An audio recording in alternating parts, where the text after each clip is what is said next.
जिन और एक लड़की की अद्भुत प्रेम कहानी।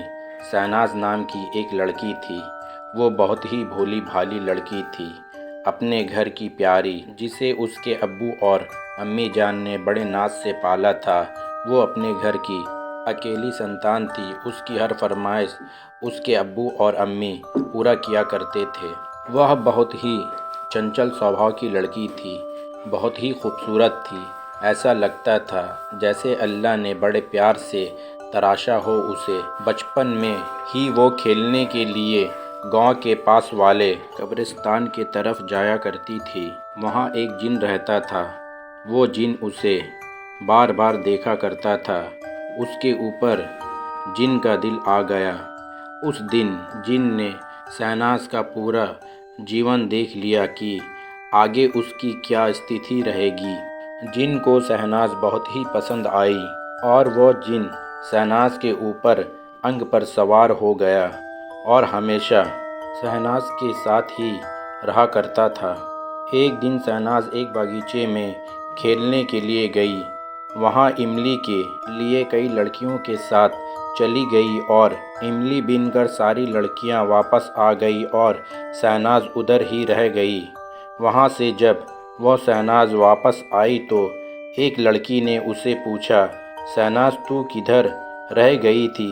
तो उसने कुछ नहीं बोला। शहनाज उस लड़की को जिसने पूछा था उसे घूर रही थी। उसके घूरने से सभी डर से गए कि ये शहनाज को क्या हो गया। इतना सुंदर सा दिखने वाला चेहरा मानो शैतान का चेहरा हो गया था। कुछ ही देर के बाद शहनाज अपने आप बेहोश हो गई।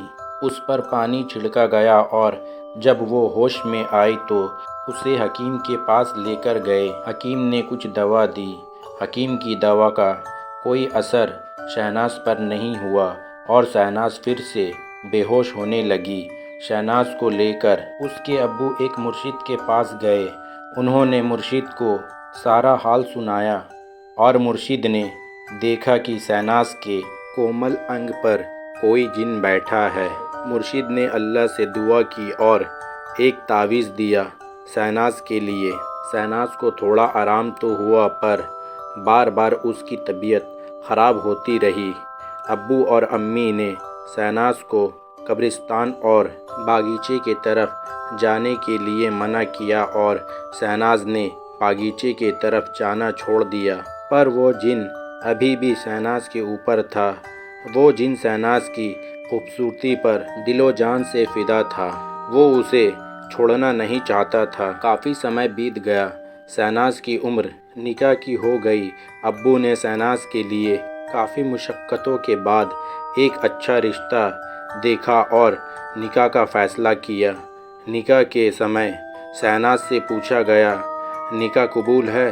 तो शहनाज ने निकाह कबूल किया और उसके शौहर से जब पूछा गया निकाह कबूल है तो उस समय जिससे निकाह हो रहा था जिन उसके ऊपर सवार होकर बोला कबूल है। किसी को क्या मालूम कि निकाह किसका हुआ है। शहनाज अपने शौहर के घर गई। उसका स्वागत हुआ और जब वो अपनी सुहाग रात की रात में अपने बिस्तर पर थी तो उसका शौहर आया तो उसने उसे लाते मारकर भगा दिया। शौहर ने सोचा पहली बार है इसलिए शहनाज शर्मा रही है और मुझसे दूर रहना चाहती है। वह कुछ दूर जाकर दूसरी जगह सो गया।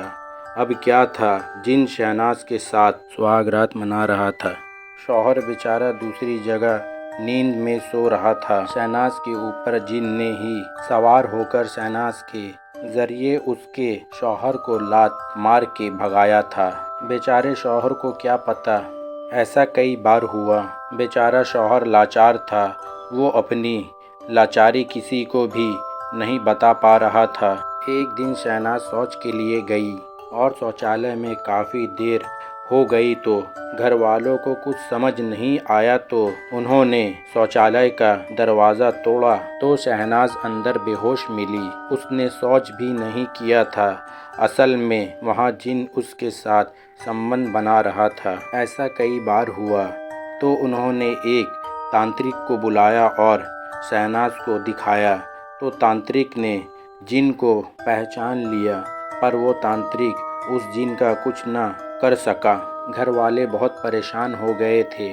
उन्होंने एक से एक तांत्रिक को दिखाया और मंदिर, मस्जिद, दरगाह के चक्कर लगाकर थक गए, पर जिन ने शहनाज को नहीं छोड़ा। वो साफ कहता था, मैंने इससे निकाह किया है, ये मेरी है, मैं इसको लेकर जाऊंगा।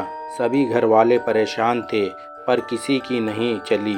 एक दिन अचानक जिन ने अपना काम कर ही दिया और शहनाज अपने घर वालों को छोड़कर दूसरी दुनिया में चली गई।